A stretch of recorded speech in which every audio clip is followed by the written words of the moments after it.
दोस्तों नमस्कार, मैं हूं डॉक्टर प्रदीप प्रसन्न। आप सबका वेलकम है मेरे चैनल हिंदी की बिंदी पर।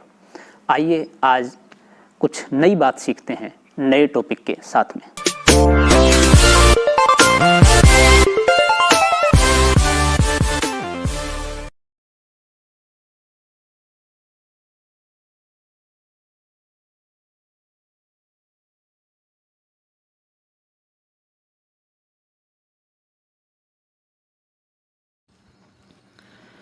विद्यार्थियों, आज की वीडियो हम बना रहे हैं शब्द शक्ति पार्ट 2।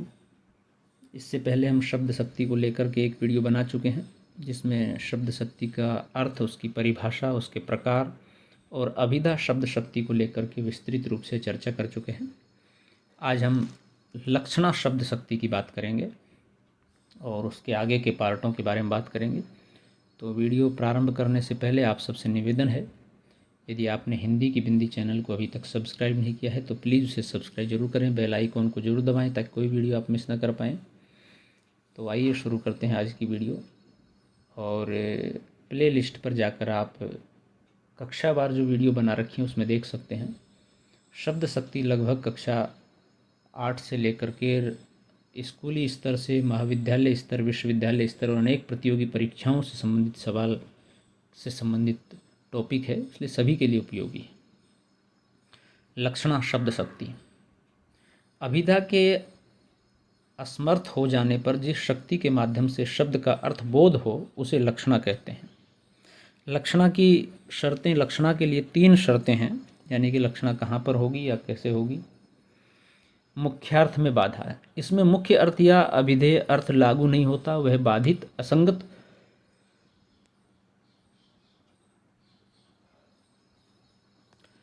असंगत हो जाता है। मुख्यार्थ एवं लक्ष्यार्थ से संबंध, जब मुख्य अर्थ बाधित हो जाता है पर यह दूसरा अर्थ अनिवार्य रूप से मुख्य अर्थ से संबंधित हो जाता है। रूढ़ि या प्रयोजन, मुख्य अर्थ को छोड़कर उसके दूसरे अर्थ को अपनाने के पीछे या तो कोई रूढ़ि होती है या कोई प्रयोजन।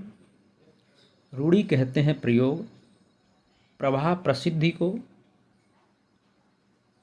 अर्थात वैसा बोलने का चलन है, तरीका है, किसी बात को कहने की जो प्रथा हो जाती है वह रूढ़ि कहलाती है। जैसे मुझे देखते ही वह 9-2-11 हो गया।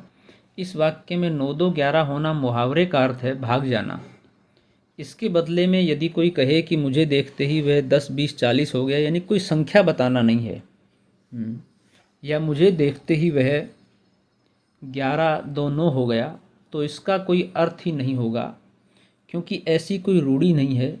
यानी भागने की रूढ़ि अर्थात प्रसिद्ध 9-2-11 में ही है, यानी कि जो परंपरागत रूप से रूढ़ि के रूप में प्रचलित हो जाए वो फिर ऐसे शब्द हैं।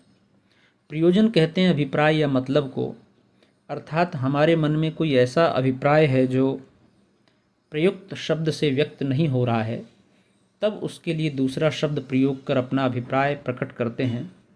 जैसे हम किसी को अतिशय मूर्ख कहना चाहते हैं तो तुम मूर्ख हो कह देने से मूर्खता की अतिशयता प्रकट नहीं होती, लेकिन यदि हम कहें कि तुम बैल हो तो इसका अर्थ है कि तुम अतिशय मूर्ख हो।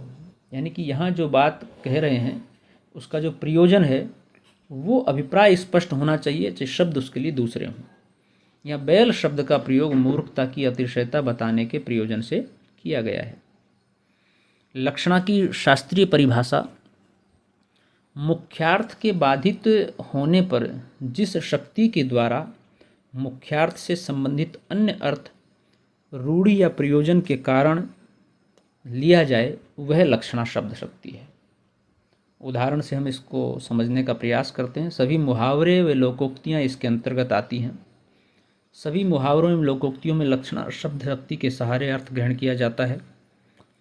जैसे उसके लिए चुल्लू भर पानी में डूब मरने की बात है।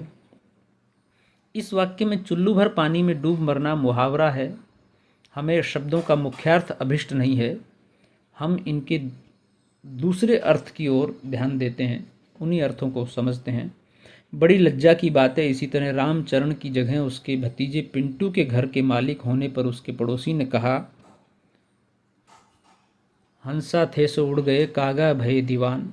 इस वाक्य में हंसा थे सो उड़ गए कागा भय दीवान लोकोक्ति से हम शब्दों का अर्थ मुख्यार्थ नहीं लेते, बल्कि हम इनसे दूसरा अर्थ ग्रहण करते हैं कि उक्त घर में सज्जन योग्य गुणवान व्यक्तियों के स्थान पर अब दुर्जन अयोग्य दुष्ट गुणहीन व्यक्तियों का आधिपत्य हो गया है।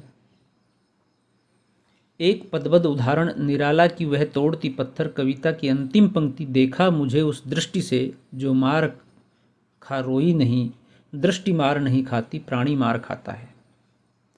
दृष्टि नहीं रोती प्राणी रोता है, इसलिए दृष्टि जो मार खा रोई नहीं, इस कथन में अभिधेय अर्थ का मुख्य अर्थ लागू नहीं होता, बाधित हो जाता है।